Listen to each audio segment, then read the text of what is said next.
السلام علیکم ورحمۃ اللہ وبرکاتہ۔ بسم اللہ الرحمن الرحیم۔ یہ بات ہم سب جانتے ہیں کہ اسلام کی نظر میں بعض دن عام دنوں کے مقابلے میں زیادہ فضیلت رکھتے ہیں۔ یہ بالکل ویسے ہی ہے جیسے دنیا کی بہت سی جگہوں کے مقابلے میں کچھ مخصوص جگہوں کی فضیلت بیان کی گئی ہے۔ مثال کے طور پہ عام جگہوں کے مقابلے میں مسجدوں کی فضیلت ہے، پھر مسجدوں میں بھی مسجد حرام، مسجد نبوی اور مسجد اقصیٰ کی زیادہ فضیلت ہے۔ تو جس طرح عام جگہوں کے مقابلے میں مساجد کی زیادہ فضیلت ہے، اسی طرح دنوں اور مہینوں کے بارے میں بھی یہ بات کہی گئی ہے کہ بعض دن دوسرے دنوں کے مقابلے میں اور بعض مہینے دوسرے مہینوں کے مقابلے میں زیادہ اہمیت، فضیلت اور خصوصیت رکھتے ہیں۔ اس طرح کے جو مہینے ہیں اور اس طرح کے جو دن ہیں وہ بہت سے ہیں۔ ان میں خاص طور سے اگر ہم مہینوں کی بات کریں تو 12 مہینوں میں سے 4 مہینے خصوصی فضیلت رکھتے ہیں، اور یہ 4 مہینے وہ ہیں جن کو اشہر حرم یعنی محترم مہینے کہا جاتا ہے، اور قرآن پاک میں بھی اللہ تعالیٰ نے ان 4 مہینوں کا ذکر فرمایا ہے۔ ارشاد ہے ان عدۃ الشہور عند اللہ 12 شہرا فی کتاب اللہ یوم خلق السماوات والارض منها 4 حرم۔ اللہ تعالیٰ فرماتے ہیں کہ اللہ کی نظر میں، اللہ کے یہاں مہینوں کی تعداد اس دن سے ہی 12 ہے جس دن اس نے آسمان و زمین کو پیدا کیا تھا۔ مطلب یہ ہے کہ اللہ کے یہاں مہینے ہمیشہ 12 ہی رہے، اور منہا 4 حرم، ان 12 میں سے 4 مہینے یہ محترم ہیں، حرمت والے ہیں۔ یہ 4 مہینے کون سے ہیں؟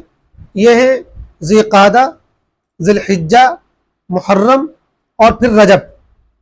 یعنی پہلا مہینہ جو محرم ہے، اور پھر ایسی آخر کے 2 مہینے ذی قعدہ اور ذی الحجہ، اور 1 مہینہ درمیان کا رجب۔ تو یہ 4 مہینے زیادہ حرمت والے ہیں، زیادہ محترم ہیں، اور ان چاروں میں جو ایک محرم والا مہینہ ہے وہ شاید ان چاروں سے بھی زیادہ فضیلت رکھتا ہے، اس لیے کہ محترم ہونے میں تو چاروں مہینے برابر ہیں، لیکن احادیث میں محرم کی فضیلتوں کے تعلق سے کچھ مزید باتیں ارشاد فرمائی گئی ہیں جن سے یہ معلوم ہوتا ہے کہ شاید محرم الحرام ان چاروں میں بھی زیادہ اہمیت اور فضیلت رکھتا ہے۔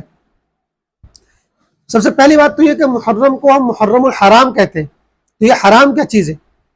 اردو والے عام طور پہ کبھی کبھی اس کے بارے میں سوچتے ہیں تو پریشان ہوتے ہیں، کیونکہ اردو میں تو حرام کا مطلب ہوتا ہے بھائی وہ چیز جس سے منع کیا گیا ہو، جو حرام چیز ہوتی ہے، جو جس کی کوئی پابندی لگائی گئی ہوتی ہے، جس پر ممنوع چیز کو حرام کہا جاتا ہے۔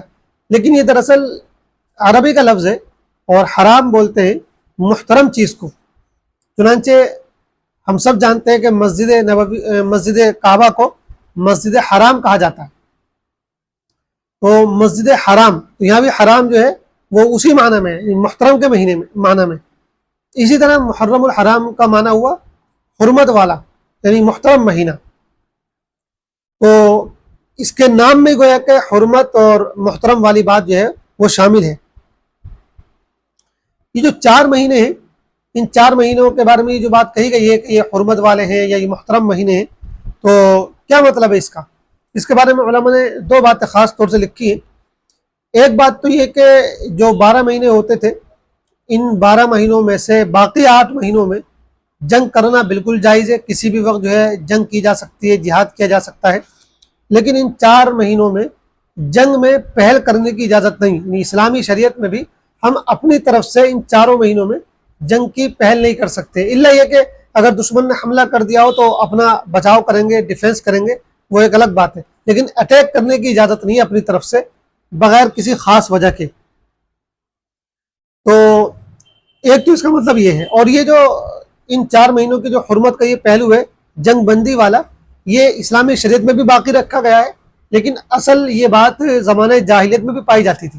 چنانچہ جو مکے کے عرب کے جو مشرکین تھے وہ بھی ان 4 مہینوں میں جنگ بندی کر دیا کرتے تھے، اور پھر اس میں وہ کچھ گڑبڑیاں بھی کیا کرتے تھے۔ بسا اوقات جو ہے جب ان کو لگتا تھا کہ اس مہینے ہمارے لیے جنگ ناگزیر ہے، تو وہ مہینوں کے نام بدل کر ان میں آگے پیچھے کر دیا کرتے تھے، جس کو نسی کہا جاتا تھا۔ قرآن میں اس کا ذکر کیا گیا ہے، اور قرآن نے اس کو حرام قرار دیا ہے کہ مہینوں کی تاریخ میں ہیر پھیر کیا جائے اور مہینوں میں کچھ آگے پیچھے کر دیا جائے۔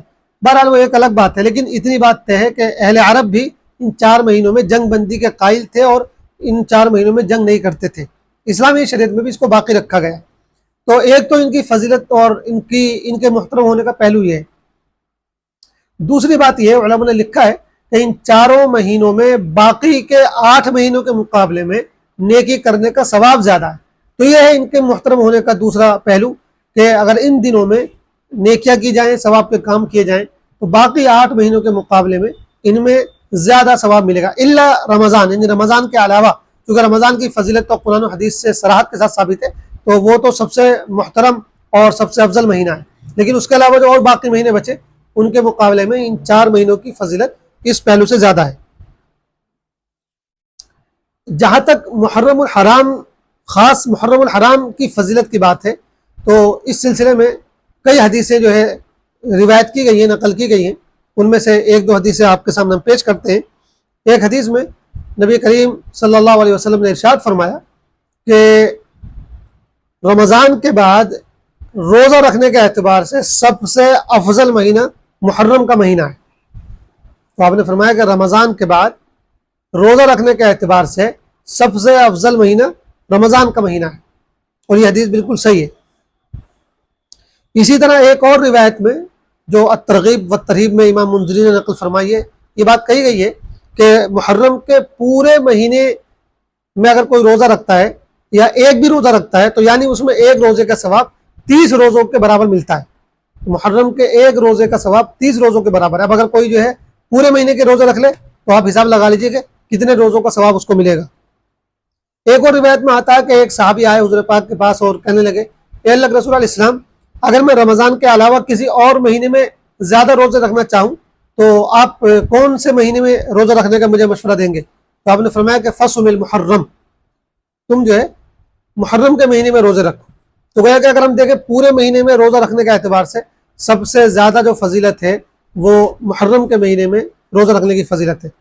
رمضان کی بات تو الگ ہے سب سے، جو کہ رمضان کے روزے تو فرض ہے، لیکن رمضان کے بعد جو ہے اگر کسی اور مہینے میں روزہ رکھنے کی بات ہے تو پھر سب سے زیادہ فضیلت محرم کے مہینے میں روزہ رکھنے کی ہے.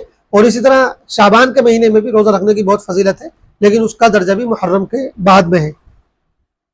ایک اور روایت میں یہ بات بھی کہی گئی ہے کہ محرم کے مہینے میں اللہ تعالیٰ نے ایک قوم کی توبہ قبول کی تھی، اور اللہ تعالیٰ بعد میں بھی، یعنی آگے کے زمانے میں بھی اللہ تعالیٰ ایک قوم کی توبہ جو ہے اسی مہینے میں قبول کرے گا.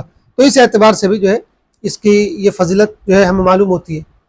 پھر سب سے اہم جو بات ہے وہ یہ ہے کہ محرم کے مہینے کی جو 10 تاریخ ہے جس کو عاشورہ کہا جاتا ہے، تو عاشورہ کے روزے کی تو بہت فضیلت بیان کی گئی ہے، اور اس کے سلسلے میں مختلف احادیث اور روایات نقل کی گئی ہیں جن سے عاشورہ کے روزے کی فضیلت کا علم ہوتا ہے. اور یہ بات بھی ہم سب جانتے ہیں کہ رمضان کے روزوں کے فرض ہونے سے پہلے عاشورہ کا روزہ فرض تھا، لیکن بعد میں جو ہے اس کی فرضیت ختم کر دی گئی. تو پورے مہینے کے روزوں کی فضیلت تو ہے ہی ہے، لیکن خاص طور سے 10 تاریخ کے یعنی عاشورہ کے دن کی فضیلت بہت زیادہ ہے. اور انشاءاللہ عاشورہ کی فضیلت کے تعلق سے الگ انشاءاللہ ہم گفتگو کریں گے، اس پر بات ہوگی. اس وقت جو ہے خاص ہمیں محرم کے پورے مہینے کے اعتبار سے گفتگو کرنی تھی. تو یہ مختلف پہلو ہیں محرم الحرام کی فضیلت کے اعتبار سے. ہمیں چاہیے کہ ہم ان دنوں کی قدر کریں.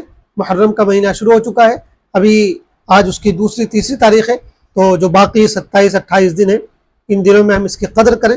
اور جیسا کہ ہم نے عرض کیا کہ علماء نے یہ بات لکھی ہے کہ ان دنوں میں نیکیاں کرنے کا ثواب عام دنوں کے مقابلے میں زیادہ ہے. اس لیے بعض علماء نے یہ بات بھی لکھی ہے کہ ان دنوں میں گناہ کرنے کا جو وبال ہے وہ بھی عام دنوں کے مقابلے میں زیادہ ہے. جیسے ایک شخص جو ہے ویسی عام جگہ پر گناہ کرے تو بھی غلط ہے، لیکن اگر وہ گناہ مسجد میں کرے گا تو اس کا وبال زیادہ ہوگا. ایسے عام دنوں میں گناہ ہو تو وہ بھی گناہ ہے، لیکن اگر ان دنوں میں جن کی فضیلت بیان کی گئی ہے کوئی گناہ کرتا ہے تو اس کا وبال شاید زیادہ ہوگا. تو اس مہینے میں ہم اپنے آپ کو گناہوں سے بچانے کی کوشش کریں، اور زیادہ سے زیادہ خاص طور سے روزوں پر اور جو دیگر نفل عبادتیں ہیں ان پر بھی توجہ دیں، لیکن خاص طور سے اس مہینے میں زیادہ سے زیادہ روزہ رکھنے کی کوشش کریں. اللہ تعالی ہم سب کو عمل کرنے کی توفیق عطا فرمائے. آمین. والسلام علیکم ورحمۃ اللہ وبرکاتہ.